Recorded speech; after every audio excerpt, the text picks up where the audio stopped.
everyone,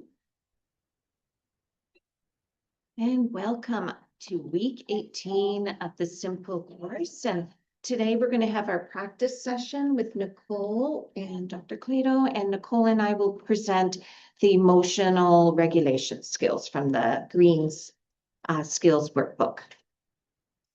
That's just highlighting what we're doing today. There we are, week 18. Wow. In 3 weeks, we will have no course for 2 weeks. So March 11th and March 18th. And also Monday of that week, there will be no going group for each of those 2 weeks. And as we said, today we have a in-person practice session with Nicole, who has kindly volunteered to do that. And now we're going to start a meditation. And as always, feel free to skip it if it's triggering for you or too activating. So first off, let's just check in with our dashboard to see how we're feeling today. Look at our crisis risk. Are you low, moderate, high, very high, or extreme? Look at your window of tolerance. Are you in the window of tolerance, a little outside? And then look at that gas tank. Are you kind of low on fuel, halfway or full? And as always, have you been tracking your targets using the Wholes Diary card? And if so, how would you rate your targets right now? And then how well am I focused on what I'm doing? Okay. See if I can. So I'm going to just take away that little bar. There, good. There. So this is a 5-minute mindfulness meditation from Wholes to the Mountain. Okay, so let's begin by finding a comfortable position. Let your feet rest on the floor or your body settle into whatever supports you.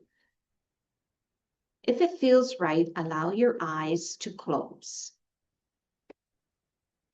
Take a slow breath in and a long, steady breath out. Now begin by noticing that you are here, in this moment, safe enough, still enough to turn towards yourself. Let the breath be natural. Let the body soften in its own time.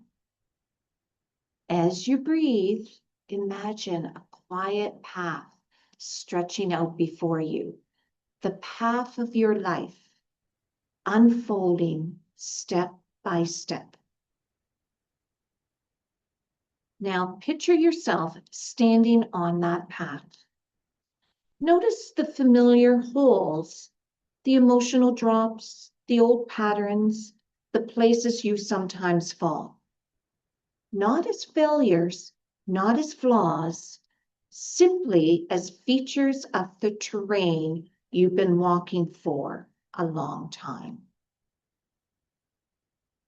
Notice how your body responds when you see the holes. Is there tightening, weariness, maybe understanding? Take a breath and honor the work you've already done, learning how to climb out, how to see the patterns clearly, how to walk with more awareness. Let a small sense of respect or appreciation rise in you for the part of you that keeps learning. Now, gently shift your gaze from the sidewalk to the horizon. Imagine that ahead of you rises a mountain, Maslow's mountain, the mountain of becoming, the mountain of what truly matters. You don't need to climb it right now. Just let it appear. Notice that the mountain is not a demand. It's not an invitation. It's a quiet calling towards meaning, purpose, and the unfolding of your deepest self. Take a slow breath in and imagine the breath filling you with the smallest spark of possibility. Now, imagine yourself taking one small step towards the base of the mountain. Not a heroic leap, just a shift in direction from avoiding holes to moving towards something that matters. Ask yourself gently, without pressure, what is one value, one direction, one quality of life I long for? It may be connection, or peace, or creativity, or aliveness. It may be something quiet and simple. Let that word or intention settle into you. Feel how the body responds to it. Maybe softening, maybe energizing, maybe simply noticing. This intention is your first foothold. Now, imagine yourself at the base of the mountain, feeling its presence behind your breath. You have everything you need to climb. The awareness to see the holes, the tools to climb out of them, and the beginnings of direction. And remember, a healthy personality, Erickson stages, the experiences you gathered, the strengths you've earned are the muscles of your climb. Some muscles are strong, some are tender. All of them can be trained.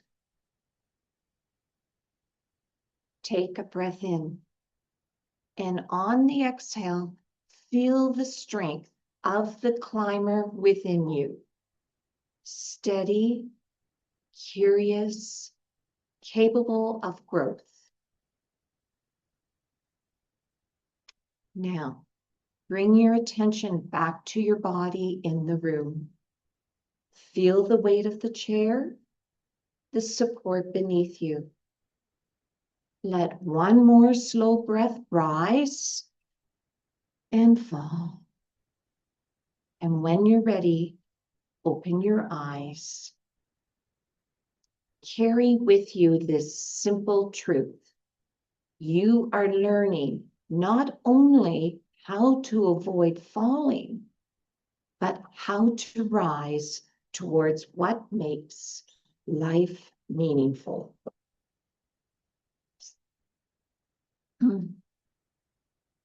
I think of all our Olympic athletes when I read that, how they have practiced and trained for this moment, and how they're at the base of that mountain. They have the strength and they're ready to climb.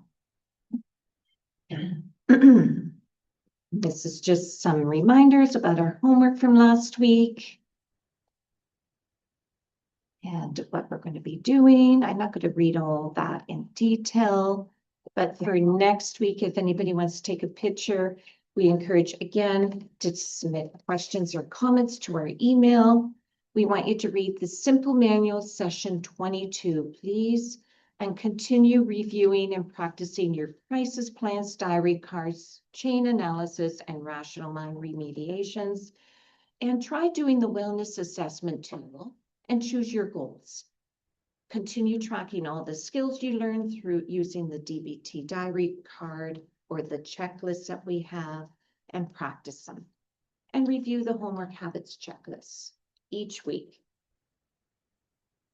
And there is a copy of the homework habits checklist for you to review if you need help getting things done. And just a reminder, we don't need to review that this time. There's just a couple announcements. This coming Monday, February 16th is Family Day. It's a holiday, so there won't be a Boeing group. The office at the medical building will be closed. To clarify, we resent out an email last week meant to help you with the homework. I hope everybody got that. If not, please let us know. There's 57 slides total and 2 parts. The first part is how to do the goals diary card. And the second is for our May 27th Circle of Meaning session. And it guides you through how to reflect on your my or our and the stories. This week, we also sent out an email containing the brief dissociation skill. If you like to fill it out and score, okay, we encourage you to try that if you like. We invite you to anonymously share your score with us in the week 19 poll next week, February 18th.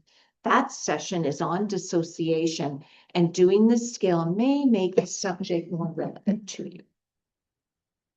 I think there's questions. Is there? Oh, so as always, we have questions. I think there is one question this week, correct? So let's see our question, whose answer we will read out today. So the question submitted was, can you tell us more about the connections between PTSD and complex PTSD and autism spectrum disorders?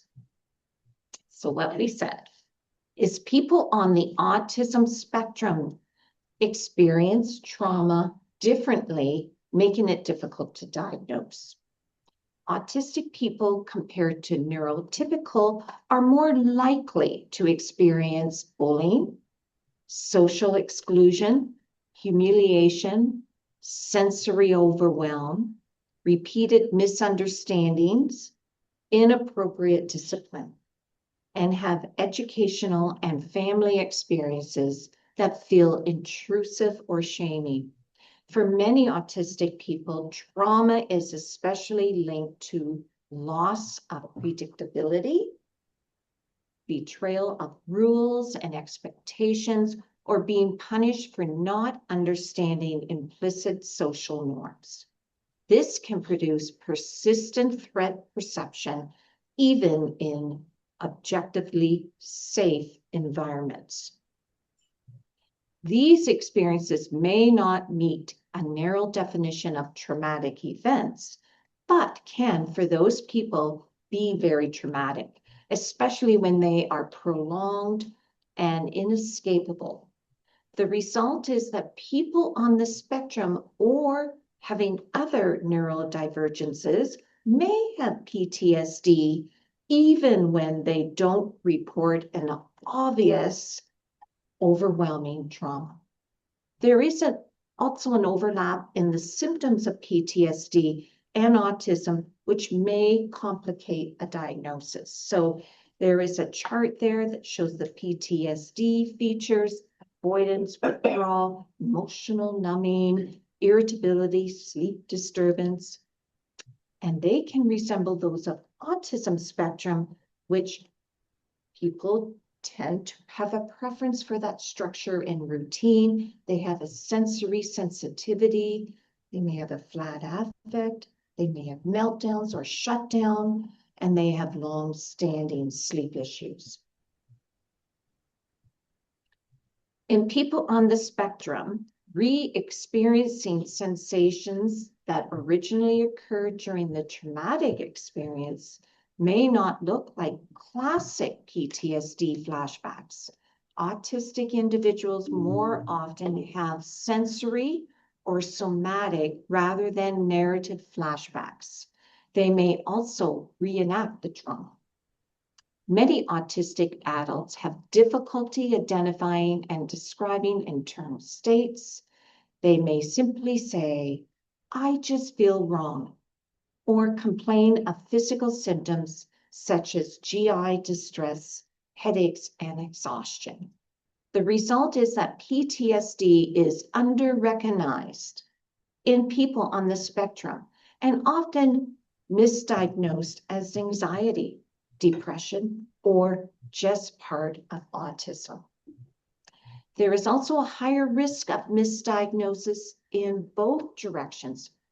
PTSD is missed and symptoms attribute entirely to their autism, or autism is missed and a diagnosis of PTSD is made without recognizing neurodevelopmental differences. Standard PTSD screening questions don't pick up on trauma in people on the spectrum very well. When assessing PTSD in autistic individuals, it helps to ask about sensory memories, explore chronic relational trauma, and obtain information from family and friends. That's a lot of information. We encourage you to go back and reread that if that is something you find resonates with you. And there was one other question. No, there wasn't. Okay, and here we are at the overview. Okay. Thank you. All right. Oh. It must have been in my other computer. Or maybe I misplaced it. But I had another slide, and it just kind of referenced that this past Monday in our Boyne group, we had a really interesting discussion, and it was mostly around well, how people feel, and I think this is like something comes back over and over. People feel like a bit overwhelmed by all the material. So we had a long discussion about that. You know, should we do less material? How do we manage this, right? So that it was a really interesting discussion. And one of the things that came out of it is, you know, I said I would try to, both at the beginning and at the end, try to kind of tell people, okay, this is the stuff, you know, that's really important to focus on, give you like an overview, and then, you know, a takeaway. So I made up those two slides. I'll give you an overview at the beginning of what we're going to talk about, and then I'll give you what are the key takeaway points at the end, which Kate was doing a little bit of that before. But so just give you an overview today. So today we're going to talk, well, first of all, I'm going to review, because we did this very quickly last time. We talked about the goals diary card. If you remember, we talked about meaningful goals, right? Meaning in life, right? And we talked about the goals diary card procedure. We linked that with Maslow's hierarchy of human needs, right? So Maslow talked about how, you know, we have this pyramid of needs. So the basic needs are things like, you know, having shelter and having food and having oxygen. Those are like really basic. You can't survive without that. But once you've kind of achieved those needs, it's like your needs don't end. Then you have other needs, right? And once you kind of are climbing that pyramid, you keep having more needs, right? They're just like sort of more complex needs. So you have psychological needs, and then you have spiritual needs. So those are further out. That's why we're not kind of satisfied just to have like our physical needs met. Okay. And by the same token, you know, what we said is that our society kind of teaches us that, oh, if you have your physical needs met, if you have like, you know, tons of money, if you have like super nice house and stuff, that's all you need. So society kind of ignores the upper parts of the pyramid, you know, like the psychological needs for relatedness and the spiritual needs, right? So we don't talk a lot about that. And so then we kind of are under the misconception that all you need is like physical stuff, and the more you have physical stuff, but that obviously doesn't satisfy us, right? So, so that we introduced last time, you know, is the meaning. And see, one of the questions that was asked was, what's the difference between, you know, because we talk about Hole's diary card. We talk about Hole's diary card a lot, right? I think you guys know Hole's diary cards. You know, that's finding the holes you fall into repeatedly. You know, things that cause you pain. When you're in a hole, you're distressed, and we keep falling into the same holes over and over again. It could be like behaviors, it could be feelings like depression or anxiety, it could be ways of thinking, right? Like catastrophizing. Those are holes. right? And we talked about, we have to identify that because that's what we want to work on, right? That's things we want to change. So you have to know what you want to change. So that's the holes diary card. And the holes diary card, you're basically tracking, you're identifying your holes, and then you're kind of like, in the course of the week, you're monitoring yourself to see how much did I fall into these holes, right? Because if you do fall into those holes, then you have to take out your other tools, okay? And then you use your other tools. If you don't fall into the holes, so the other tools are, the crisis plans and chain analysis and rational mind remediation. But you need to have the holes diary card. That's the basis of the whole course. Okay. So how is, because it's confusing, right? There's like a lot of diary cards. The other diary card Joan was talking about is there's a diary card, the DBT diary card. That diary card basically has a list of all the skills that we're learning. So that's another diary card, but it's just, that's a diary card that encourages you to think of the skills and use them. It's not one that we talk a lot about this course, but it's important to remember the skills. And then to make things worse is then we have this other diary card, which is the goals diary card. Okay, so the holes is about avoiding falling into the holes, realizing when you're in the hole, right? The goals diary card is about because it's not enough to just not fall into holes, right? You also have to have goals in your life, meaning you have to assess where you are on that pyramid, Maslow's pyramid. Are you kind of at the bottom, right? But if you are, then maybe you're missing out on those psychological needs or those spiritual needs. So the goals diary card is a way of assessing where you stand on the pyramid. Okay, and rather than avoiding holes, the goals diary card is not about avoiding holes, although it helps, but it's about setting goals, right? Because it's important to set goals, right? Now, if you are satisfied with your life as at, and you're getting all your needs met, you don't have to set goals. But that's very few people. I think most of us want to set goals to, realize our potential more, right? Kind of go up that pyramid. So that's a little bit the difference. Like even if you CBT,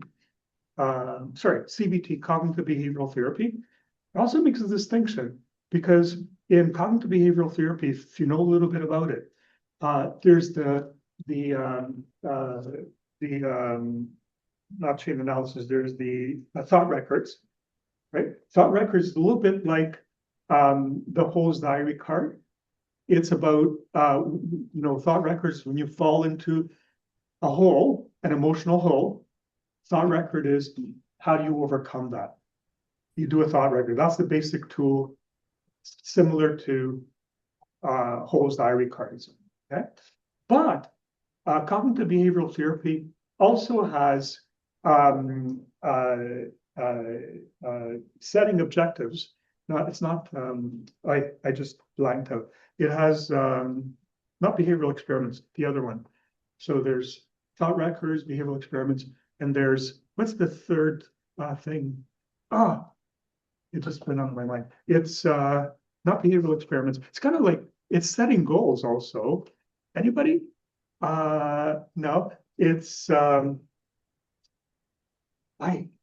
can't believe it's gone out of my mind. Anyways, but there's the equivalent in cognitive behavioral therapy, which is setting objectives. Okay, of course, behavioral activation, right? So that's one of the other tools in cognitive behavioral therapy. It's behavioral activation, right? I don't know if you remember that from our session, but behavioral activation is about setting goals. Same thing. So CBT has it.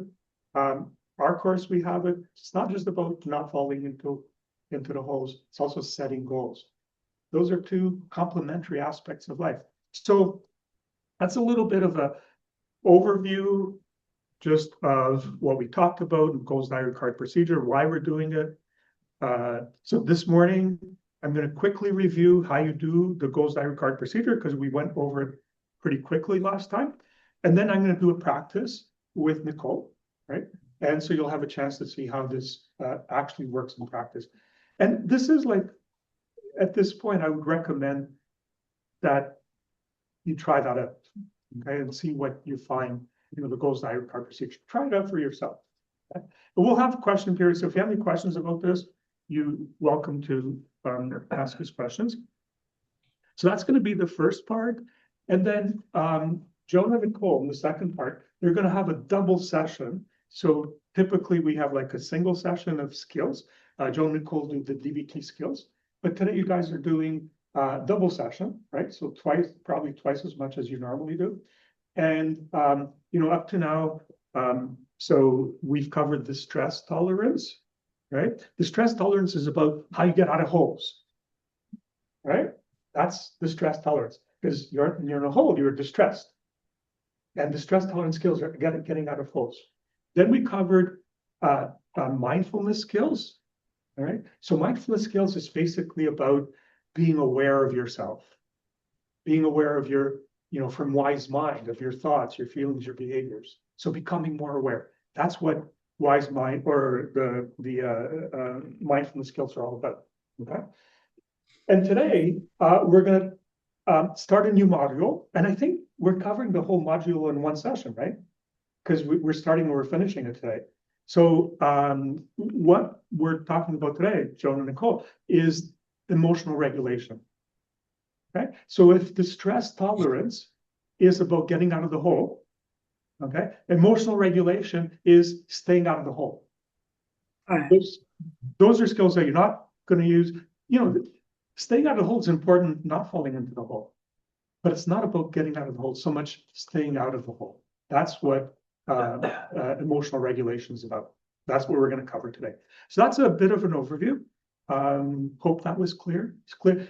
See, these things are always clear to me, but may not be clear to other people. Okay, so let's okay, just a repeat of what I said. Today we'll briefly review how to choose goals for the whole goals diary card. We'll do a practice with Nicole. After that, Joan and Nicole, another Nicole, not the same Nicole, we'll review the emotional regulation skills that are presented in the skills training workbook, pages 148 to 206. So that's it's almost 60 pages, something like that. Yeah. And then we can have an extended question and answer period around choosing goals. We can also briefly review the simple tools and strategies and answer any questions you may have about them. If we have time, we probably won't have time. We can watch a YouTube video for examples, how to use all the skills that we've covered so far. And those examples are in your book as well, pages 225, 237. Okay, so before we do our practice with Nicole today, let me just briefly review, because this is what we're going to cover with Nicole, the goals diary card procedure, which is our 5th tool. Okay, so we only have 6 tools, right? And the last tool we only present at the very end, which it's called wise mind remediation, right? So we've done rational mind remediation, which is good. That's like cognitive behavioral therapy. Yeah, I was having a conversation with somebody yesterday, and the person was saying, yeah, because one of the skills when we do interpersonal effectiveness, which is the last module, right? We use a lot of rational mind skills. That DBT is very rational mind, okay? And there's a thing we're going to do. It's called the assertiveness script. Dear Man, some of you may have heard about it. So anyways, bottom line is that this person was saying, yeah, I'm doing, like in my relationship, I'm doing some Dear Man, right? Dear Man assertiveness scripts. And I go in, I practice them, and I'm talking to this person that I'm doing it with. But then like very quickly we get emotional. Okay, that's the problem with rational mind remediation, is that sometimes it doesn't work. So I was having a conversation with him and saying, well, actually internal family systems has a really good workaround for that. And we're going to talk about that towards the end, because sometimes rational mind remediation doesn't hold you. You really have to go into wise mind. All right. So, but we'll talk more about this. Don't let me digress too much. I tend to do that. So let me review just the goals diary card procedure. And this is really about, going up the pyramid of needs is about connecting, becoming less separate. Okay. And it really is about connecting. Top of the pyramid, spirituality is about connecting with, something more than you. But that's what it is, right? That's our goal is about that. So the goals diary card procedure starts from the understanding that many mental health issues are partly related to how changes in modern society have eroded the connections that are essential to human beings. Okay, and if you remember, we talked about a book by Johann Hari, Lost Connections, and that's what the point that he makes in that book is that like we have these ideas that depression is about serotonin, norepinephrine, and all that. He says, yeah, well, okay, that may be like part of the story, but he says, yeah, like a lot of our depression is because of how we live in society today. We've become so disconnected. We weren't meant to live the way we live now. We were meant to live evolution. That's what determines what we were meant to live like. We were meant to live like in hunter-gatherer bands, right? Where, like a bunch of individuals from 15 to about 50, that was a typical size of a hunter-gatherer, they were dependent on each other, right? They're very connected to the land. Their work, which was like finding food, right, was very meaningful because they didn't do that. They didn't eat, right? So we've lost all of that, okay? So it's kind of a new view of depression. It's a more social and psychological view as opposed to a more biological view, which is really emphasized, in modern medicine and psychiatry. So this is not a bit of an alternative view. So the goals diary card procedure is a way of assessing how connected we are. Okay, how connected? How have we lost connections? That's what the goals diary card procedure tries to help you to do. And then to systematically try to restore the connections that you may have lost. So if you've lost those connections, how do you work towards restoring those connections? Because that's going to be really good for our mental health, right? So without these connections, we cannot fully develop and realize our human potential and be meaningfully happy. But it's more than that. It's not just about being happy. It's also that if we don't have these connections, we're more vulnerable and susceptible to having all kinds of mental health issues, right? So the goals diary card focuses on bringing about positive behavioral changes that will bring us closer to realizing our full human potential as described by Maslow, by also working through the Ericksonian stages of psychosocial development. So Erikson and Maslow, they go together, okay? The goals diary card procedure is a rational and wise mind approach that promotes personality growth and makes us more resilient and more able to kind of cope with stress in life and not break down and develop, psychological symptoms. Okay, so this is, we're always saying like for every tool we present algorithms. This is a simple algorithm. There's only 4 steps to it. Okay, we'll take one step at a time. And then we're going to do this with Nicole in just a moment. So this first step in the goals diary card procedure, so I call it procedures. There's like the goals diary card, but this whole thing, the algorithm is called a procedure because it's like, putting it all together. So first step is track your usual activities for a week using a blank week calendar. Okay, that's part of the assessment of, where are you on the pyramid? Because are your activities mostly, activities that are at the bottom, or do you have some that are a little bit higher up the Maslow pyramid? Right. So you're first kind of like, where am I? Right. But it's not just where am I? It's also, am I satisfied with this? Because if you are, then you're good to go. Right. We're not kind of this is not an objective thing that you have to be like at the top of the pyramid, like the way Maslow described it. You can be wherever you want. The key is, are you satisfied? And if you're not, it may have something to do with this. So you should be thinking about this. Okay. So if you track your activities for a week using a blank calendar, this will give you a snapshot. And it has to be a typical week. It can't be like you're off to the Caribbean on vacation, because that's not your typical week. It has to be like pretty typical week. This will give you a snapshot of your typical routine and allow you then to assess your balance, to give yourself a score, right?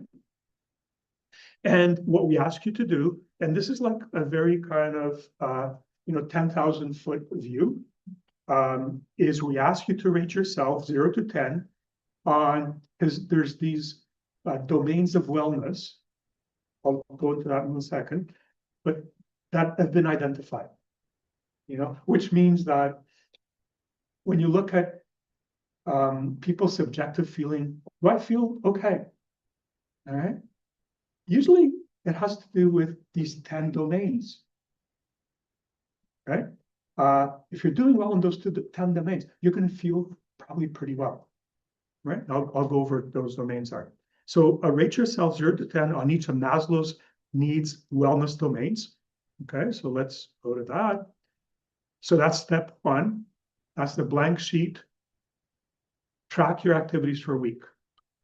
All right. And then, sorry, there's not 10 domains, there's 8 domains. I mean, there's different models have different numbers, but this one here has 8 domains. So what we ask you to do once you've done that week thing, your week monitoring of your activities, then look and say, okay, emotional. And this is very subjective. How would I rate my wellness, my emotional wellness? That means, like, do I cope effectively with life? And do I create satisfying relationships? Do I stay in the window of tolerance? So that's your emotional or am I very dysregulated? That's your emotional wellness. Environmental wellness. So it's not necessarily environmental. It's not like natural environment, but it's your own environment. Good health by occupying pleasant, stimulating environments that support well-being. Like, where you live, do you go out to nature? That's environment. That's all part of environmental wellness. Right? That can have a profound effect on us. What our environment is like, right? Financial, satisfaction with current and future financial situations. Intellectual, recognizing creative abilities and finding ways to expand knowledge and skills. Okay, that's another. These are all human needs, right? Occupational, so that's like, is your work meaningful?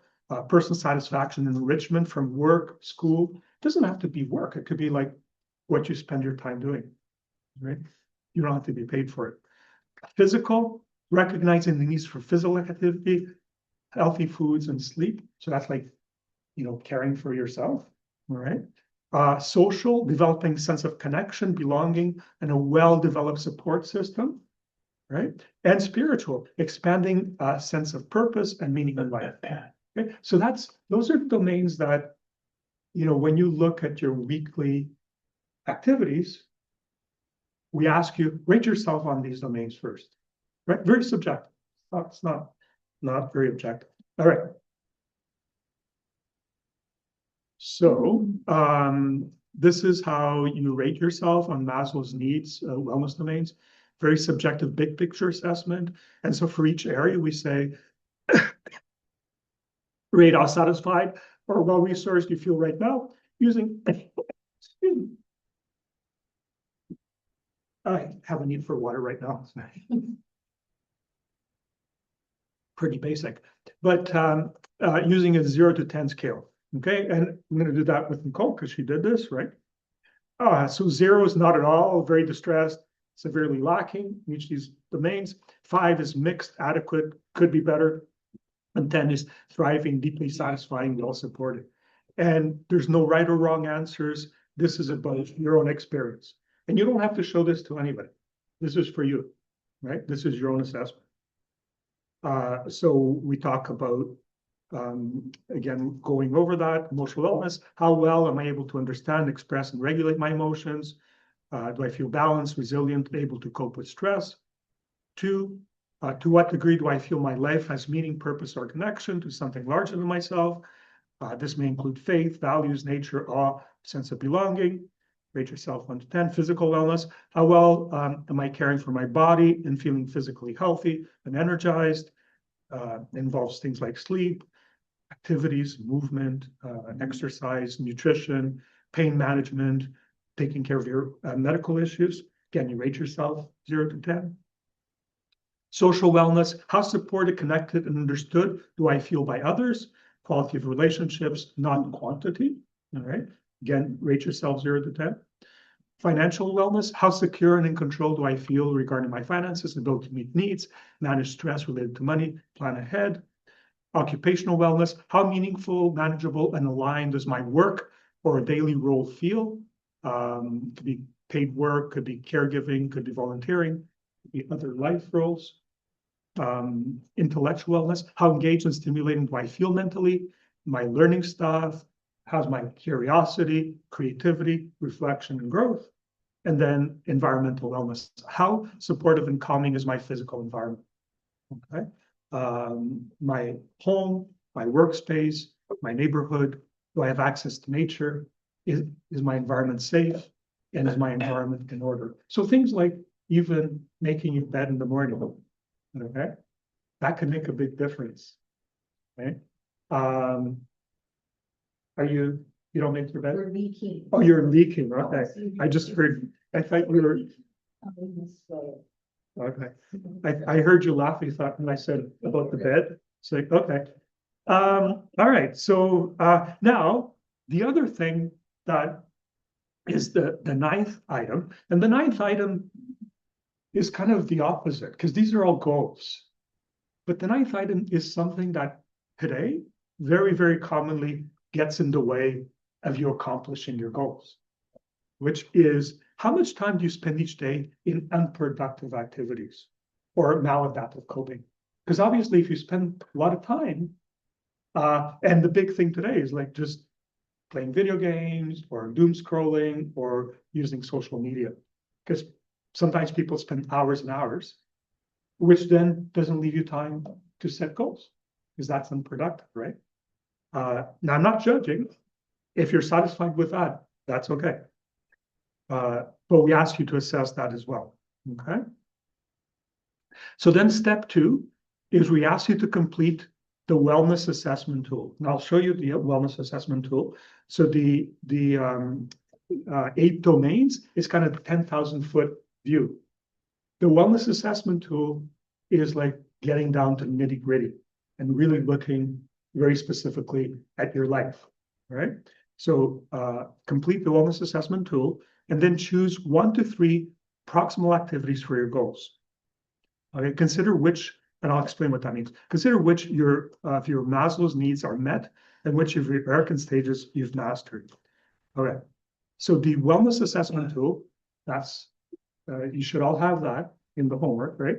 So it's a more objective, fine-grained assessment of your routine, your day-to-day kind of routine, because this is going to give you a sense of how well you're doing.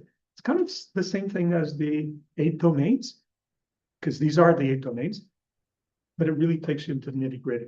Okay? I'm not going to go over all the individual questions, but each of these domains is broken down into 10 questions, which then kind of prompt you to consider how well you're doing in each of these domains. It really kind of pinpoints it. Okay, so all 8 domains are there, right? And then after you do that, at the bottom there, personal wellness checklist, write down your scores because you add up your numbers, right? Write down your scores for each of the dimensions and compare it to the maximum score. So the maximum score for each of these domains is 40 because there's 10, right? And the maximum you can get is always, which is 4. So if you get 10 times 4, that's 40. So if you get like 8 of these areas where you get 40 in each, you're doing very well. Okay. but it kind of like helps you to identify where you may be struggling a little bit more, okay? And then it says, write down your score. Okay. So that's, I'm gonna come back to that, because that was Nicole's.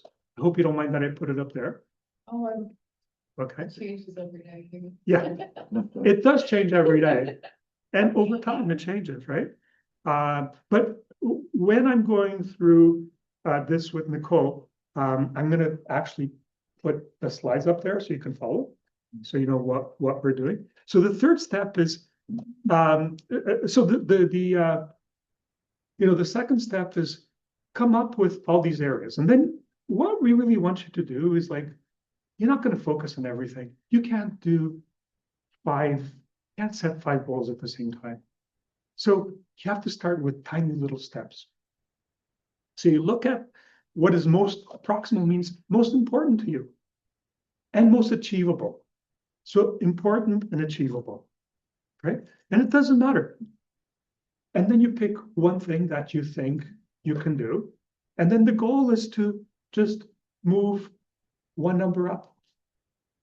If you're at a 1, and you'll see when we do this, you just want to move to a 2. And then you kind of have to brainstorm, how can I do that? Right? What am I going to do that's going to move me from a 1 to a 2? Right? Now, the thing is, it's really important to commit. You can't do this in your head. So this is where then you put it on your goals diary card. You say, okay, say if it's like, I want to walk, this is a common one. People don't do a lot of exercise. I want to walk 2 or 3 times a week, 15 minutes, right? You have to put in your schedule, okay? And you can put it in schedule and in the goals diary card.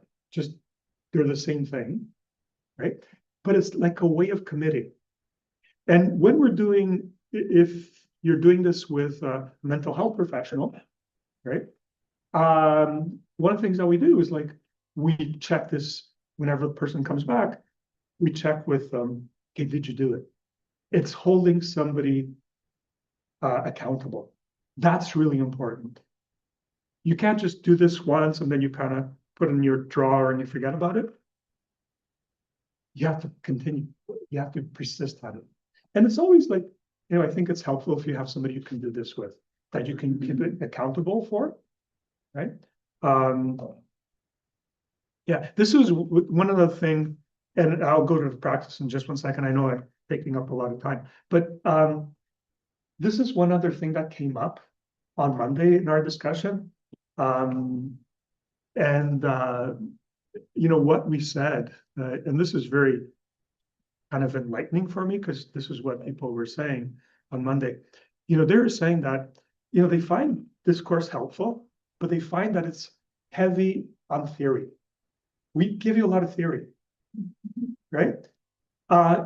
What it's kind of a little bit thin on is that we actually don't kind of coach people how to do this individually, because we don't have the time. And that came up because, Joan and I saw a person, right, this past week. We thought, this person isn't doing the course. We thought, it would be excellent for this person to do a crisis plan. And I think I met with her 3 months ago. I said, oh, I think you'd really benefit from doing a crisis plan. And then she met with you and she did a crisis plan. And so, then we were talking and we realized that, oh my God, she's still falling into these holes all the time. And if she had a crisis plan, it might help her not fall into the holes. But this is what happens typically, is that unless there's some follow through on our part, that we coach people, what happens is that people do the crisis plan with us, and then they just go back to their lives, and then just live their lives, and the crisis plan doesn't get used. And so it's really important to use it, but and I think that's on us. It's kind of on the system, because we don't provide that link from theory to the coaching part, right? And so one thing that Joan and I were talking about is saying, well, but we really, how are we going to help this lady? Because I think she could really benefit from doing crisis plans. I think would be hugely helpful for the situation she was describing.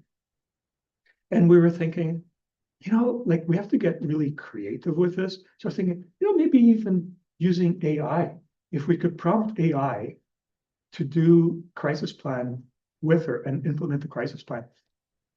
Because resources are limited, right, out there. But I think some of this stuff we have to get creative. So even like, I think it's not unrealistic to have because we're going to do this with internal family systems, we're going to use AI. You don't have to. Like I know some people are really against it, but I think you could probably prompt AI to help you with the other tools as well. I mean, you could do it with a person, but it's hard to get individual mental health care help, right? So this is like another thing, frontier that we didn't have access to it. Like AI, it's been a couple of years that's been out there, but I think we could maybe use this in creative ways. Okay, so yeah, so that's just an example. I use the goals diary card, and then the fourth step is once you've kind of this is going up the ladder a little bit. The pyramid. So you've kind of got another thing and it's become routine for you. And it's hopefully improved the quality of your life because now you're walking a little bit more or you're meeting with a friend a little bit more. And there's examples in the book of how to do this. But now you don't want to stop there. It's like, then you have to go back to the beginning, go back and do this whole thing, reassess. And what's my next step? So that's the key, is to keep climbing that ladder. Okay. All right, so let's do our practice. And I'm just wondering if one of you guys could come and just move the slides here. Is it time to pause the recording? Yeah, Okay. please.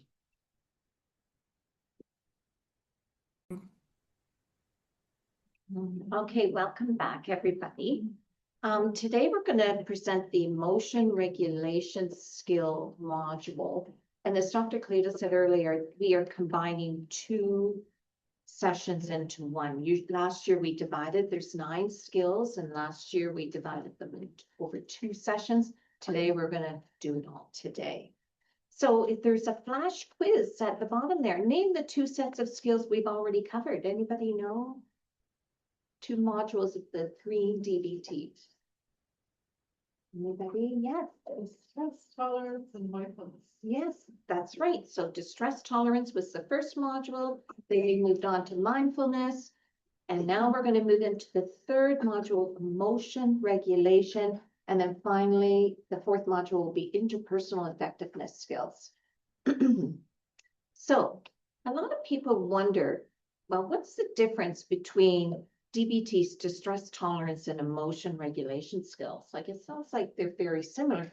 Yeah, they're very, very different. So just to review, distress tolerance is about surviving distressing times without making things worse. Okay? Those are all those skills that we use when our emotions are really intense and the situation cannot be changed immediately. They can help us get through a crisis. They can reduce the intensity of the emotions and help us avoid those impulsive, harmful behaviors. They provide that short-term relief until the thinking brain becomes back online. So kind of think of it like a life jacket. You're in a storm in the sea and the waves are really turbulent and you get a life jacket on. And that life jacket will help you survive through that storm until it passes. Okay, and we encourage you to use those stress tolerance skills when you fall into a hole. Now, on the other hand, emotion regulation is all about understanding, preventing, and avoiding suffering. So remember our two arrows. That first arrow is painful, and that second arrow, that hurts too, but it's the suffering arrow. We can't always avoid pain, but we certainly can avoid the suffering. So that's what emotion regulation is all about. Emotion regulation skills are used when we're not in a crisis. They help us understand what we're feeling and why. They can reduce our vulnerability to extreme emotions, and they can strengthen that wise mind and change emotional responses that don't fit the situation. Emotion regulation is like keeping your sailboat in good shape so that if we encounter the storm, the boat is a better equipped to withstand. Okay, emotion regulation is about avoiding falling into holes. Distress tolerance is about short-term survival, whereas emotional regulation is about long-term emotional health. Here's our distress tolerance list. There was 26 skills that we talked about. Here's our mindfulness skill list. There was 24 in total. And today we have 9 skills that we're going to touch on that are emotional regulation skills. So before this starts on page 148 in the green workbook. And before we start talking about the 9 skills, we just want to highlight and review what are emotions and how do emotions work. Okay. So in the theory part of the course, we've already done an in-depth discussion about our emotions, their instinctual basis, how they may become dysregulated, our temperament, attachment, trauma, etc., and how to begin to re-regulate them. In light of this, the descriptions of the emotions offered in the green workbook may sound more simple to you, but remember that in this part of our session today, we are merely reviewing what they offer in the book. Okay. Okay. So your emotions, and what are they? Well, emotions are the mind and body's natural signals that help us understand our experiences, connect with others, and guide our actions. So because the Winter Olympics are currently happening, I thought it'd be good just to picture the Winter Olympics. And you know, some moments during the Olympics feel very smooth, like gliding on a freshly cleaned ice surface and just gliding across. Whereas other moments, the emotions may feel like you're going down the downhill skiing, and where they go sometimes 130 miles per hour. It's amazing how fast they go. Or other times it might be those unexpected falls and mistakes. So, but each one of those helps build your strength, your resilience, and growth as you keep moving forward. And that's really important to remember. Okay. Psychologists describe emotions and they put them into 2 categories, primary and secondary emotions. So our primary emotions are initial reactions to what happened in the environment. They come on quickly and don't involve a lot of thought or thinking. Secondary emotions are sort of like our feelings about our feelings. So it's about our emotional reactions to our judgments about what happened. So our feelings about our feelings. Understand that? So for an example, the example we have here is recently one of the co-leaders, wasn't me or Nicole, I'm just going to say, lost a pair of brand new expensive prescription sunglasses. Their primary emotion was slight sadness when that happened. I think we can all relate when we've lost something. Oh, just got that. Where did they go? So after experiencing the primary emotion, they could have gone down a number of paths. One, they could accept it. It is what it is. I lost some, life happens. I won't care about this in 1 month. I'll care about it today, maybe tomorrow, but in 1 month I'll forgot about it. Or two, you judgment. Oh, I'm so stupid. They were so expensive. Why wasn't I more careful? I'm always doing stuff like this. So that's your feelings about your feelings.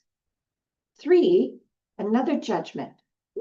My wife must have put them somewhere when she was cleaning the house. I get that at my home too, from my husband. Where did you put them? And I don't know. So if we don't non-judgmentally accept what happens, we may experience a chain reaction of distressing secondary emotions. And that's where emotion regulation skills can help us have better regulated secondary emotions. Second arrow, so you don't suffer. So how do emotions work? So very simply, the book describes how emotions are associated with the neural, electrical, and chemical brain activity. Okay. Stimuli in our environment are perceived by our 5 senses and transmitted as electrical signals by the nervous system and then interpreted by the brain. Much of the emotional processing seems to take place in the limbic system, which helps with emotional regulation. And it receives all that information apart from the somatic centers in your body. Emotions are affected by memories of past experiences. I think we all have that, where on the weekend, I was going through some photographs I had in a big box, and I came across a picture of myself. I think I was grade 4, and I was wearing this dress, and I love that dress, and it automatically triggered that memory.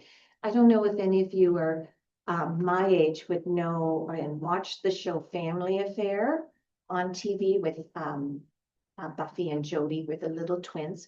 Well, Buffy wore this dress with strings here that you can tie, and it was a cute little dress. I can remember when I saw that picture of me wearing that dress, I can remember going to Marks and Spencer's, which was here in Stratford at one point, with my mom and buying that, and she saw how happy I was when I got that dress. So that I felt a great deal of joy when I saw that picture. So our emotions are affected by memories of past experiences, whether they happen yesterday or many moons ago, like in my case. A part of emotion is behaviors or behavioral urges, right? In the simple course theory section, we go into greater detail about how our emotions work. So the first skill, before we can talk about things you can do, is you need to recognize your emotions. So it's all about that awareness. Okay. So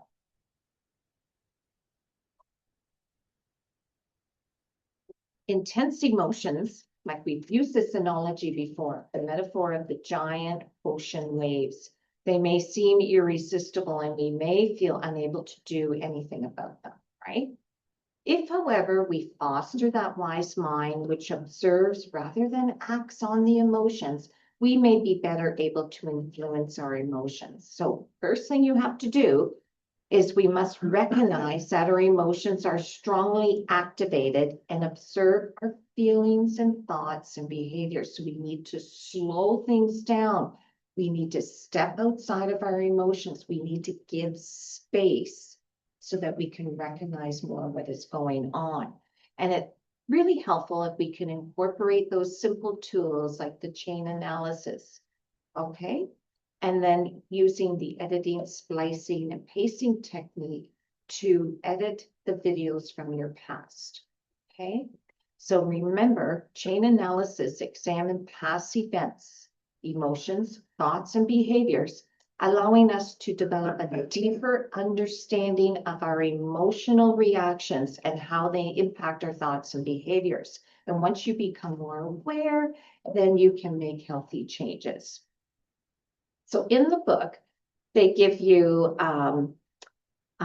emotional records, and that, I think I have it here on page, I think it's 154 in the workbook.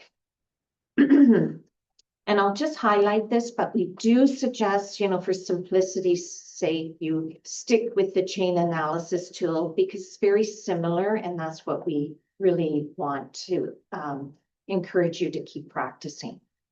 But I'll just go through the emotional records in the workbook. To recognize your emotions, you have to ask the following questions. First, when did the situation happen? So when you think of chain analysis, you're looking first at the topography, of when you were activated. When did the situation happen? So you're getting that information.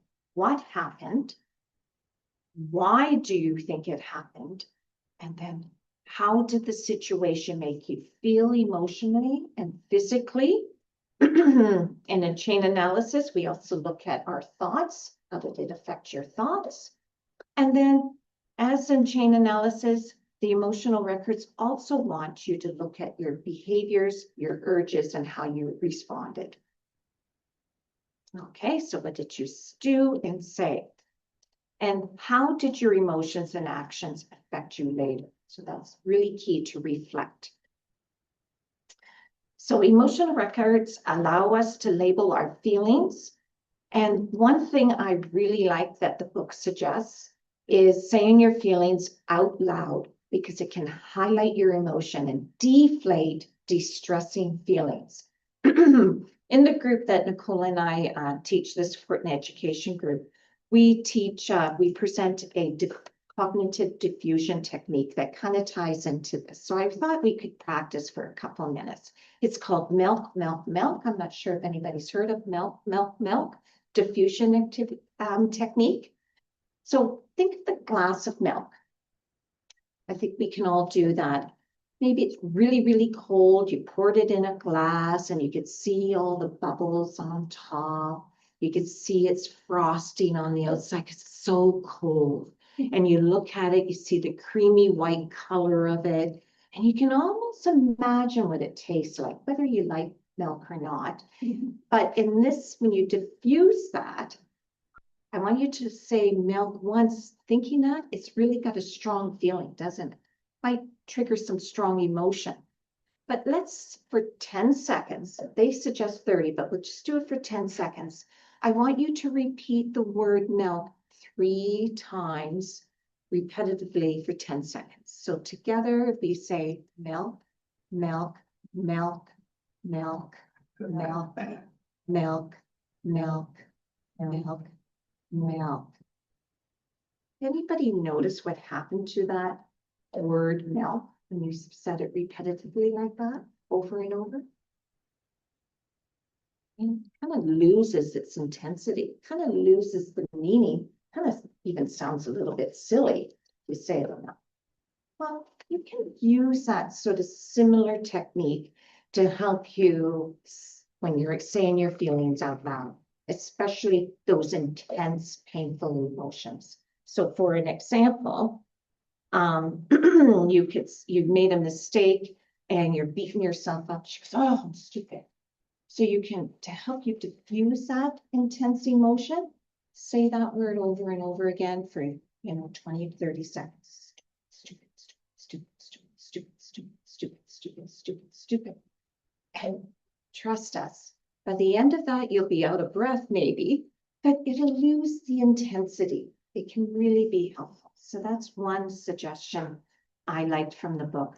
Saying your feelings out loud. And you don't have to yell it. You can just say it softly. And you'll find that it will take that intensity off and help you cope a little bit better.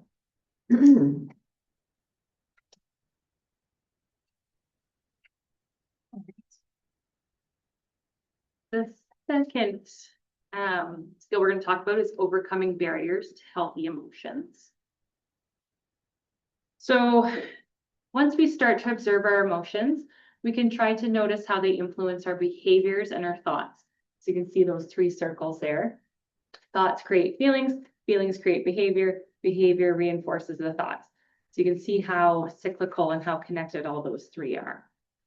It's easy to get caught up in a vicious feedback cycle of self-destructive behaviors and self-criticism.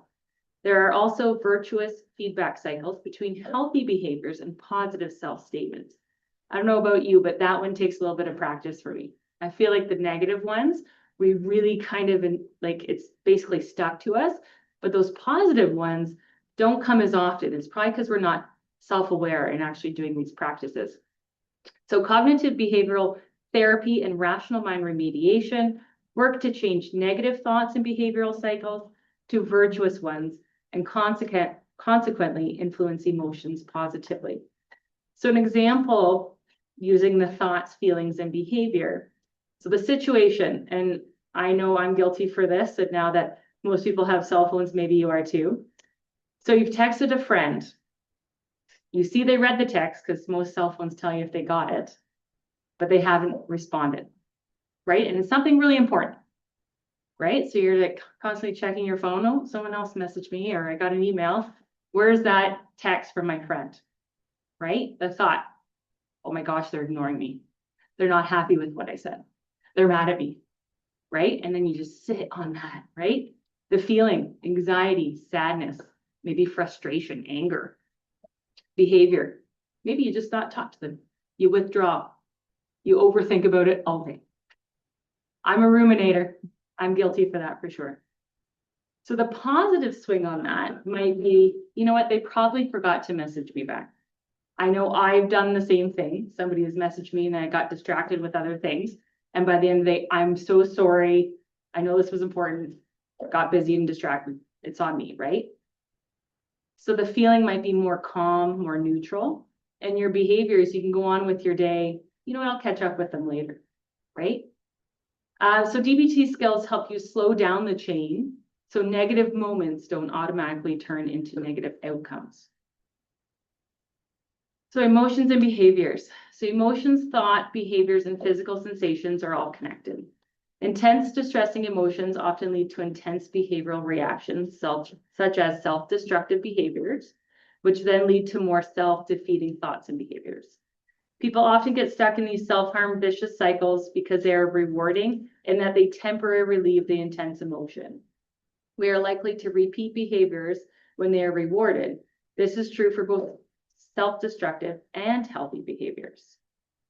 So just a little bit of a trigger warning for people. We're going to be talking about self-harm. So if you need to take a little bit of a break, please do so. So self-harm is often used to distract from emotional pain. Self-harm tends to be effective in the short term because the endorphins it releases dull our physical and emotional pain. This short-term reward reinforces the self-harm behavior. There are, however, long-term negative consequences to coping in this way. Self-harm is maladaptive form, so it's a poor coping strategy. Manipulation of others. Manipulation is an attempt to forcefully sway another person's emotions to get them to act or feel in a certain way. Example, if you really love me, you'd cancel your plans. I guess I don't really matter to you. Okay. Yeah, a lot of people use manipulation. Manipulation tends to be effective in the short term as it may produce a sense of control or that we have won, like an argument, perhaps. Over the long term, manipulation almost always negatively impacts relationships. Difficulties in relationships are a major source of distress. Gaslighting is a form of manipulation. I never said that you're imagining things, right? Does anybody know anybody in, maybe it's themselves or other people in your relationship that kind of fuel the fire, right?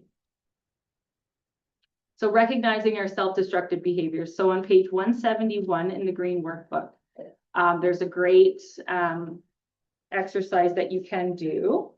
So it gives you an example. So when did the situation happen? Tonight. What happened? My girlfriend and I got into a fight. I asked her to come over, but she said she was too busy. I told her I didn't know what I would do to myself if she didn't come over, so she did.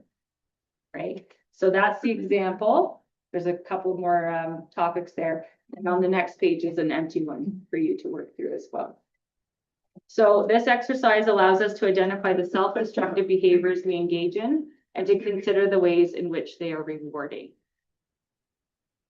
So thinking about our self-destructive ways of coping can trigger self-judgment and distressing emotions. It is important to non-judgmentally accept ourselves for acting the way we do now, while striving at the same time to reduce self-destructive behaviors. We can acknowledge instances or videos in our mind in which we were self-destructive in using editing, splicing, and pasting practices to learn more of an adaptive thought, feeling, and behavior. Okay, so the third skill is reducing physical vulnerability. Okay. Oh, sorry. So to be able to better regulate our emotions and access wise mind, you need to keep your gas tank as full as possible and your dashboard in the green. And there's things that we need to be more mindful of. 7 things about our physical health. So eating healthy is number 1. 2, avoiding over and under eating. 3, minimizing drugs and alcohol. 4, doing regular physical exercise. 5, doing what you can to get good sleep. 6, treating illness and physical pain. And 7, reducing physical tension and stress. And these are important because taking care of your body will support your mind and will help you with your emotions. So we encourage you, ask yourself right now, when my body feels off, how does your mood usually change? My body feels off, how does your mood usually change? For myself, if I wake up in the morning and I didn't have a good night's sleep and I'm tired and there is no coffee in the house, I know what happens to my mood. I feel like, I have no energy, but I also feel a little bit of irritability. Right? So I am very aware. I have my routine. I know the importance. I need to get a good night's sleep and I need that coffee in the moment. So take a moment right now and check in with yourself like we did at the beginning of the course. Check in with your dashboard, check into that gas tank and see where you are right now. Is your battery kind of low? Are you feeling okay? Are you saying, oh my goodness, there's so much information, I'll never remember this? Okay. And then try to say, okay, what is it that I need to help replenish my dashboard and my gas tank? Maybe you need to have something to eat. Maybe you need a simple glass of water. Maybe you know, oh gosh, tonight I need to get a better night's sleep and I'll go to bed a bit earlier. Maybe I need to go for a walk, a little bit of light exercise. Maybe I have a bit of pain. I might have a headache. Why am I suffering with that? I should take something to help ease that pain, right? And maybe to reduce your tension and stress, maybe being mindful and try to do some breathing. To help you remember those 7 physical areas we want you to focus on, the book does recommend there's a PLEASE technique. So PLEASE is an acronym and it highlights that. So the PL of PLEASE represents physical, the P and L of physical. So physical illness, so be mindful of physical illness. The E of PLEASE is eating, but balance eating. A is avoiding substances. S is sleep, getting adequate restful sleep. And E is exercise. Please remember that health factors can influence our emotions. And this week, try paying attention to what you eat, the amount of exercise you get, your sleep, your stress level, your pain. Do your best to notice how they influence your emotions and consider making healthy changes. So try asking yourself, when my body feels blank, my emotions feel. So for me, when my body feels tired, my emotions feel irritable, maybe. All right. Number 4, we're almost halfway done. Reducing cognitive vulnerabilities. Remember that our thoughts influence how we feel. Thoughts that often elicit distressing emotions include I'm an idiot, I'm a failure, something's wrong with me. Using emotion regulation skills, we can learn to cope with distressing thoughts. Do a chain analysis for a time you were emotionally activated, especially if you were angry at yourself. Notice any negative thoughts, edit, splice, and paste them with alternative, kinder thoughts about yourself. So one of the ideas is reducing cognitive vulnerability. It can increase awareness of thought patterns. So notice automatic thoughts, especially all or nothing thinking, catastrophizing, mind reading, and harsh self-talk. You can't change what you don't catch. Number 2 is it creates distance from thoughts. Thoughts feel true because they're loud, not because they're facts. 3, test your thoughts, don't debate them. Evidence for your thought and evidence against. So that's kind of like using the diary cards with CBT. 4, reduce cognitive load, which Joan was talking about. Fatigue, hunger, illness, and stress causes increase in rigid thinking. Has anyone heard of the term being hangry? Yeah. So this one kind of resonated with me because my youngest, she is hangry most of the day. She can snack all the time. But especially I've learned when she goes to school and then has hockey practice right after, I bring granola bars and snacks in my pocket. And let me tell you, that is a game changer, right? She comes off and she's either had a really good practice, she's tired, she's been at school all day, and then of course she skated hard. And so I pull it, guess what? I have snacks for you. She's like, oh, thank you. Not like, oh, what do we have for supper? I don't like that, right? So yeah, that one kind of resonates with our household anyways. 5, build balanced core beliefs. Replace rigid belief, I must be perfect or I can't cope, to flexible ones. I can cope even though things are hard. And the 6th, strengthen present moment focus. So use mindfulness and what's actually happening in the now. It helps reduce spiraling, rumination, and worry, because rumination and worry also bring up past and even future ideas. You're not in the present moment. So reduce cognitive vulnerability with thought and emotion diffusion, which is what Joan kind of talked about. We discussed thought diffusion in the mindfulness skills module on page 100 of the workbook. To review using your imagination, you can picture thoughts and emotions floating away. So some people use the leaf on the stream, clouds in the sky, boat on the water, whatever works for you. And choose that one that works for yourself. Remember to be mindful and non-judgmental.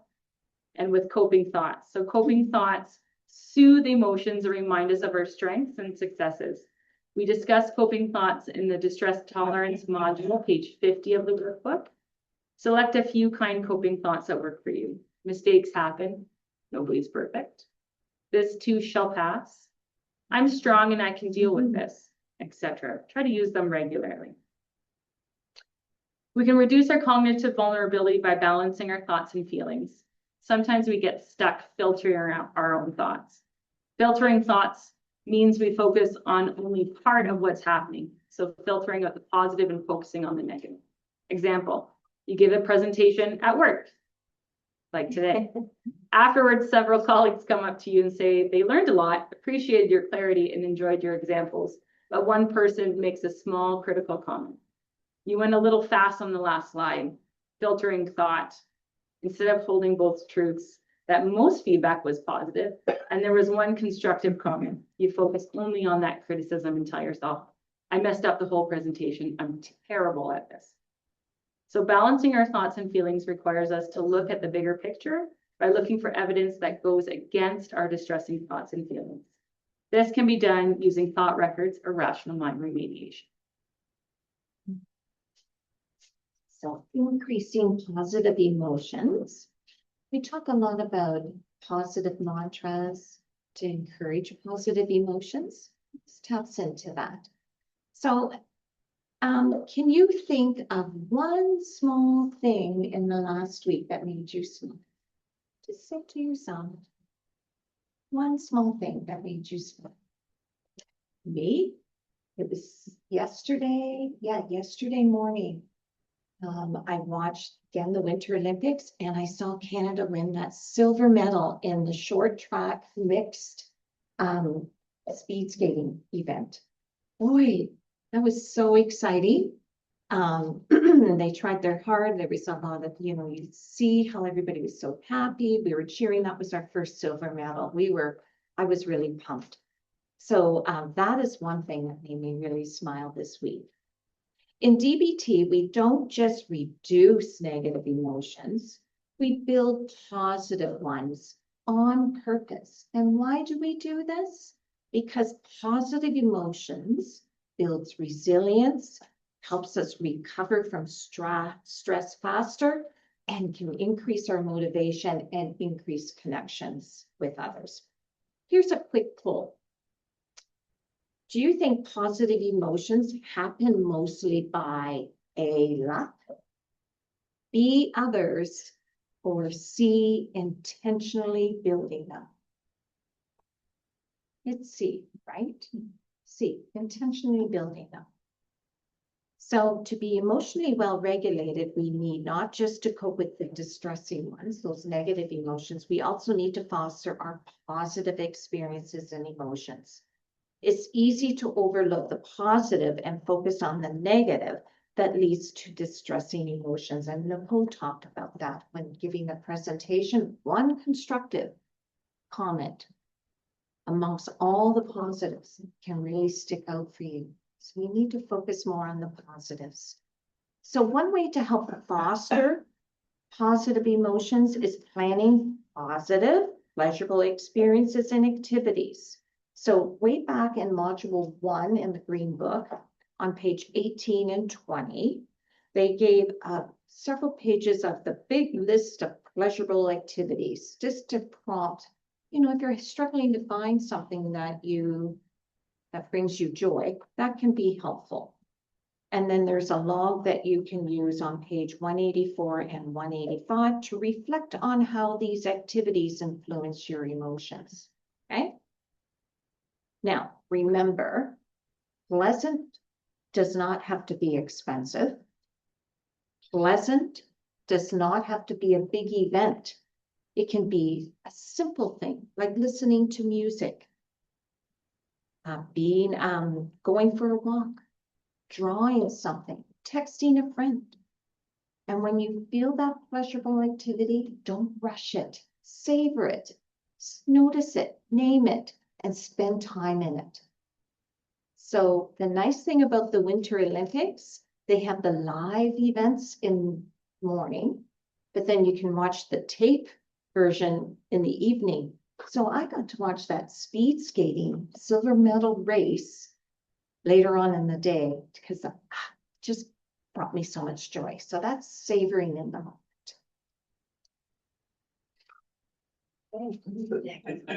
Thanks for staying with us. Number 6, being mindful of your emotions without judgment.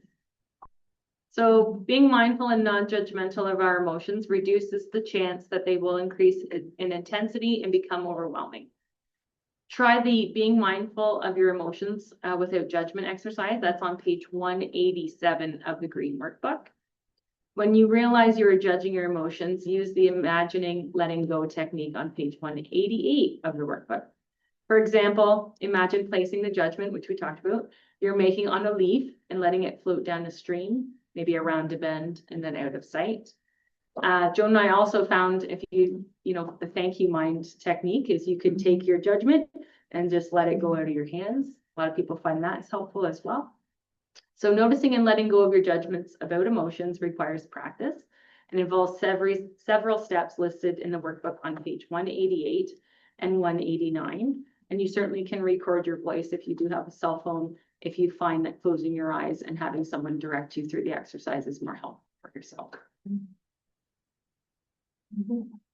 Getting there, we're getting it. Okay, emotion exposure. I think everyone may have heard something about emotion response therapy. It's an approach that people who primarily struggle with anxiety can find very, very helpful. Think for yourself, is there something you avoid because it feels uncomfortable? Yeah. Giving presentations has been uncomfortable, at least for myself, even as a small child. But over time, because of my job, I've had to expose myself to these situations. And I have to say, I do feel more comfortable presenting than I did, let's say, even a year ago. But knowing that this camera is zooming in on my face, maybe is making me a little more anxious, more so now. But anyways, we know when you see something uncomfortable, it's easy to avoid it, right? Because it gives that instant temporary relief. You feel less anxious in that moment, and you have a better sense of control. But in long term, it will make your fear stronger, and it will shrink your world and will keep your emotions more powerful. That's why it's really, really important to be aware of and dealing with our emotions instead of avoiding them is a very important part of DBT. So practicing exposing yourself to your emotions helps us accept and be less afraid of them. So if you feel that anxiety and you feel the urge just to, oh, I want to avoid it and just escape it, it's important to acknowledge it, feel it, identify it, name it. That's my anxiety. It feels like tightness in my stomach. Okay, it's uncomfortable, but I've had this before. Do some deep breathing. And then you can let it go. If you sit with it for a little bit of time, gradually, it'll become easier to cope with. Okay, there is an emotional log on page 190 and 191 in the workbook, but we do encourage you to use the Holes diary card in your chain analysis as tools that also expose you to challenging emotions you experience when you get in your holes. But as a reminder, sometimes when we do a chain analysis, it can be really activating. And if you find that, that's the signal that you need to take a pause, right? Soothe yourself and return to the window of tolerance by using the pendulating as a resource. And then when you're calmer, you can resume working on the tool. So what I want to highlight here, what emotional exposure is not, it's not forcing yourself into overwhelming situations and ignoring safety. I'll explain further in a second. It is a gradual plan, supported and purposeful. So if you have a fear of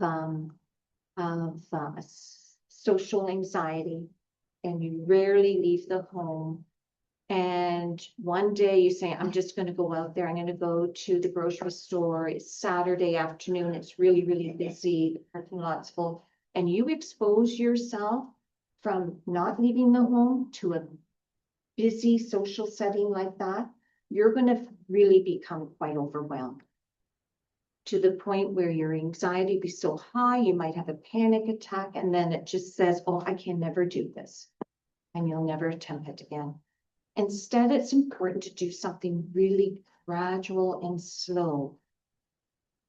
Some people who struggle with going to a store in a public setting, like a grocery store, who have severe anxiety and rarely leave the home, one thing that they work on in exposure therapy is starting by looking at a picture from the comforts of your home of that store. That's where you start. And then next time, as you get comfortable with that, is maybe taking a drive in the car with someone and going just to the parking lot store and sitting there. You don't go in, but it's another gradual step.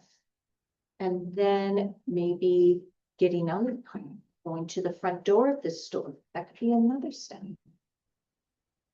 See how it's more gradual? And then when you eventually go in the store, you just go in. You're not buying anything, you just go in. Take a look around for a second at the main area in the front lobby area and leave again and have a support person there with you. It's all about you gaining that success and confidence and not becoming overwhelmed. It's really important to have that gradual exposure. Some people explain it like a ladder. They call it a fear ladder. So if you think of something that you want to do, like get to that grocery store, that's your ultimate goal. You're starting down at the bottom of the ladder. You can have as many rungs in the ladder as you want, and you start off very slow. Like, as I said, look at a picture of the store on your phone. Start there and only go up to the next run when you feel a little bit more comfortable. That's that gradual exposure. Okay, so something, an exercise we encourage you to try this week is think of something that's mildly uncomfortable for you, that causes an emotion, and notice it and name it. Give it a rate out of 10, 10 being the most intense emotion, 0, no intensity. Then take 3 slow, deep breaths. Calm yourself. And then re-rate your anxiety out of 10. And ask yourself, what has changed? That's a simple little exercise you can try this week. Great. Doing the opposite of your emotion. So impulsively acting on some of our emotions can backfire. For example, attacking someone verbally may damage that relationship. Acting on our emotions can also intensify conflicts and emotions. So opposite action can help diffuse emotions. On page 195 of the workbook, you will find several examples of opposite action. Example, if you're angry and want to attack, criticize, hurt, or shout at someone, first imagine yourself validating and being gentle with them. Once you've gotten good at practicing opposite action in your imagination, using editing, splicing, and pasting technique, try doing it in real life. The workbook describes 6 steps to create opposite action and offers you an opposite action planning worksheet along with examples. So opposite action, it's not pretending you don't feel something.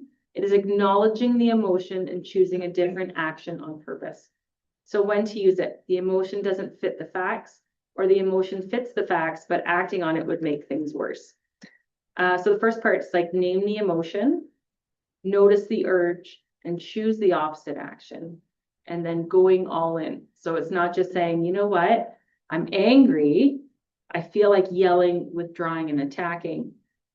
I'm going to speak calmly, take the space for it, but you also have to do your posture, tone, and body language. I thought of, in the movie, of course, I've got kids, so I watch Disney movies or Disney shows all the time, is Beauty and the Beast. When the Beast is sitting at the table and asks Belle to come for dinner. And he's like, will you come to dinner with me? Right? And she's like, no. And then he's like, whoa, he just absolutely loses it, table flips. But you're like, the tone, even though they're like, just ask her to kindly come to dinner, his tone was the thing that said, he didn't go all in. So you need to go all in. Another example is yesterday I was flying home from a trip with my family and I was watching something on the screen in front of me. Joan knows we were talking about flying and the anxiety it causes us. So I was like, I'm going to distract myself by watching something. So I put on The Pit, which was a bad decision. I was very anxious already. And if you've ever seen that show, it was triggering a lot of things from back at my old job. And so then I was like, I got to turn this off, right? So Lauren, you'd be very happy. I put on Wicked. It lasted pretty much the whole flight. So something a little bit distracting, a little bit more positive, way more happy. So yeah, I did the opposite action, even though initially I did start with that anxiety provoking show. The problem solving. And you know what, Nicole, you just did some problem solving there in that, right? So how does problem solving tie in with emotional regulation? Well, think about it. Problem solving is a key emotional regulation skill because emotions often rise in response to real life challenges, like flying on the plane and feeling anxious. And how we handle those challenges can either escalate or reduce emotional intensity. So you could have stuck with the pit, and made your emotions become more intense, but you chose something lighter, which sounds like it did help reduce that intensity. Okay, so this skill essentially is a chain analysis and a rational mind remediation combined. So if you want to see, reminder, chain analysis, remember, helps us analyze our problems and helps us understand what happened, what we felt, what we thought, what our urges or behavior was, kind of includes events, triggers that led to the problem. And rational mind remediation kind of slows the emotional reactivity and separates the facts from those assumptions and can help you get a more balanced, logical view of the situation. Essentially, it clears your thinking and helps guide your actions. And it asks, what truly happened here, right? So in problem solving, if you remember, problem solving sort of has 5 components where you identify the problem, you analyze it, you come up with a solution, then you implement that solution, and then finally you evaluate how it and the outcome, how it worked for you. So they're very similar in many ways. But because we encourage the chain analysis and the rational mind remediation practices, we encourage you to stick with that. So to use the same example as Nicole did earlier about texting a friend. So this situation happened to myself. I was messaging my husband and a question that I was sort of wanting an immediate response from. And when he didn't get back to me, I could feel myself, that topography of my emotion, I could feel myself getting a little bit irritated. And the trigger was that he wasn't responding to me. I sent several texts and he still wasn't getting back to me. And like Nicole said, I could see that it was delivered, but there was no response. So I could I could feel my feelings. I was getting more irritated. My thoughts were, he doesn't care because it's just me texting him. And then my behavior, I had the urge of banging on those keys harder, saying, please answer me. I need to talk to you. That was my urge, but I didn't. I kind of repressed it and fumed internally with that emotion for a bit. But with rational mind remediation, I kind of looked at the whole situation, got a balanced view. I know that he's probably busy, right, at work. He does care about me. What I can do, I'll send a neutral, friendly text. I've been trying to get a hold of you. Just give me a call when you have a sec. And then the key thing here is I'm going to do something for myself. So I'm going to go for a walk. Send a friendly text and go for a walk. Honestly, trust me, emotions will be a little less intense. That's using problem solving, using your chain analysis and rational mind remediation. That's a simple example. Kind of think of it this way: notice, think, act, or chain, check, and change. And just to wrap up, we do have there is a weekly regulator worksheet you can use on page 204 of the workbook as a reminder to use all of these emotional regulation skills. So give that a try. I'm not sure how we're doing for time.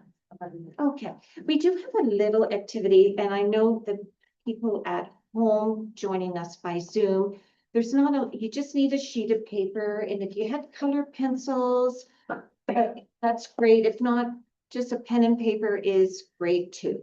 We thought to tie in all of this, we would try a little activity that you can do just to help with your understanding of all of these skills we talked about today. This is an activity called Draw Your Emotion Regulation Map. Okay. And of course, it's going to hand out a paper here.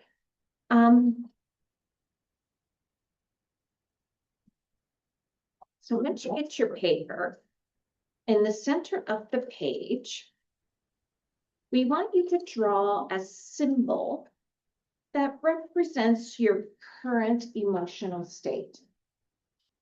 So maybe it's cloud. Maybe it's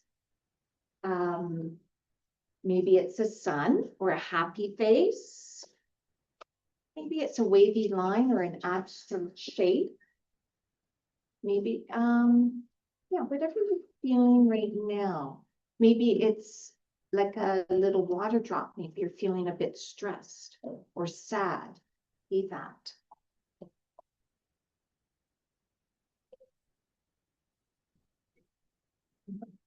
So once you got that down, around that center image, I want you to draw 9 sections. Think of it like a flower. You could do 9 petals of a flower around that center point. Or it could be like a pie, cutting a pie into 9 sections. And in each section, we want you to write the 9 emotion regulation skills we talked about. So 1 is recognizing emotions.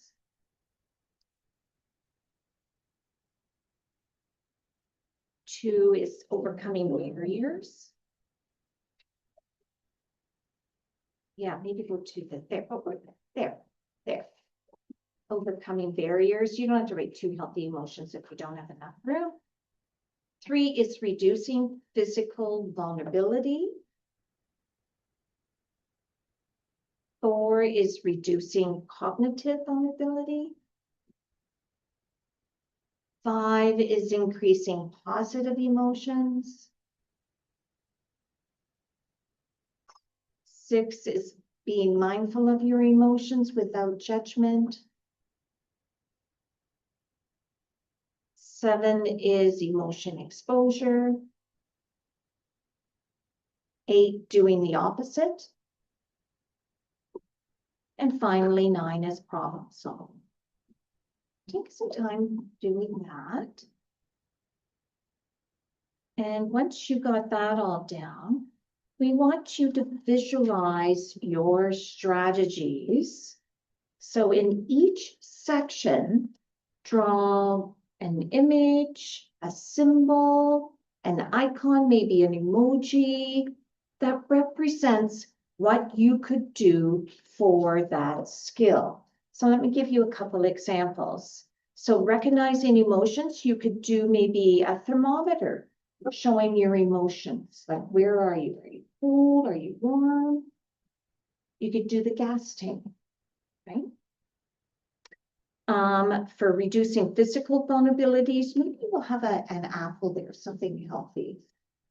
Or maybe some Z's indicating that you need to get enough restful sleep, whatever you feel is important to you. For the mindfulness, maybe you have a person sitting cross-legged. That's kind of hard to draw, but or maybe waves or a sun and clouds.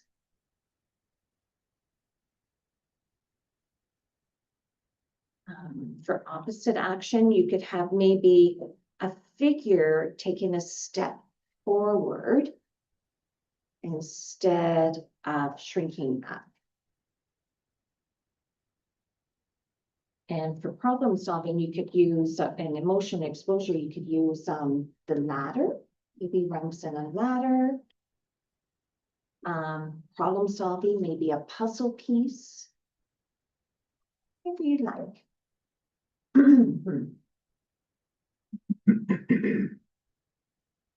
And once you have your little image, If you have color, pencil crayons, try using color to show how you feel about each skill.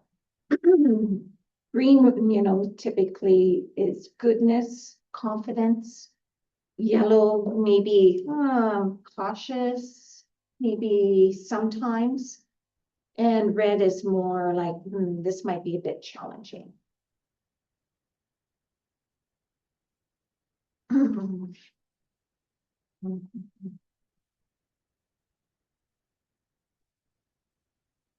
then once you finish all this, and you don't have to do it right in this moment, but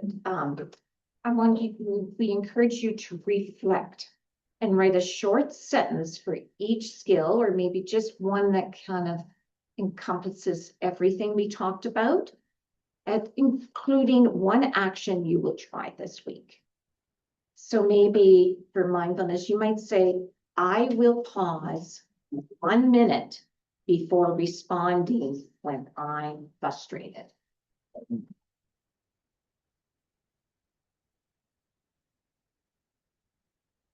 Something you can try.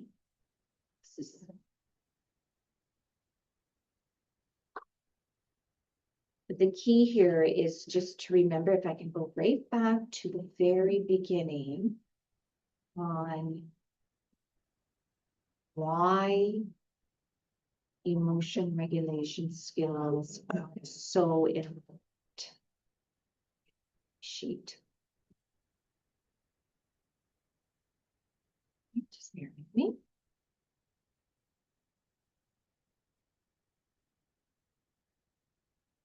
Maybe at the very beginning, I just want to emphasize this because it's really, really important.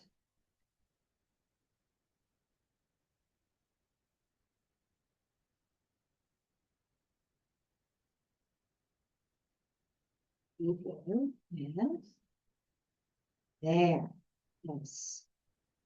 Remember, it's all about understanding, preventing, and avoiding suffering. That second arrow.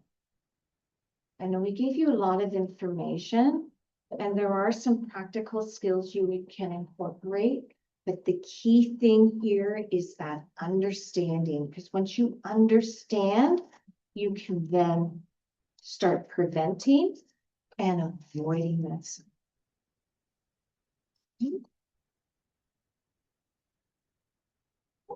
Stay up here. Oh. Okay, just so, Did you want to go to the end? yeah, that's okay. Oh. So I don't know how you guys were feeling, but I've been doing DBT for like 25 years. I still get super emotionally dysregulated by this module. I can't wrap my head around it. I understand, the stress tolerance, kind of understand what that's about. And I think you guys did an amazing job. And I understand the mindfulness module, and I understand the interpersonal effectiveness we're going to talk about. But I've been, kind of trying to wrap my head around this stuff for 25 years. And this module is like, what the fuck are they talking about? Oh dear. It's like, and because I don't know, like I struggle with this, and if I've been doing this for 25 years, I wonder how you receive this. Because what we did is we covered what's in the book. But I mean, people talk a lot about being overwhelmed. I'm overwhelmed by this stuff. What's the thread? What are they talking about? Okay. So I think because we said, okay, let's do a takeaway, because we don't want people to be overwhelmed. We want to kind of, distill things for you. What's this about? Because, you guys, I mean, you did a great job, but there's just so much there. What's it all about? And I think that, they talk about, so the name of the module is emotional regulation. And I think, a lot of us are here because we have a lot of emotional dysregulation, right? So part of the emotional regulation is getting out of the hole. So that's the stress tolerance module.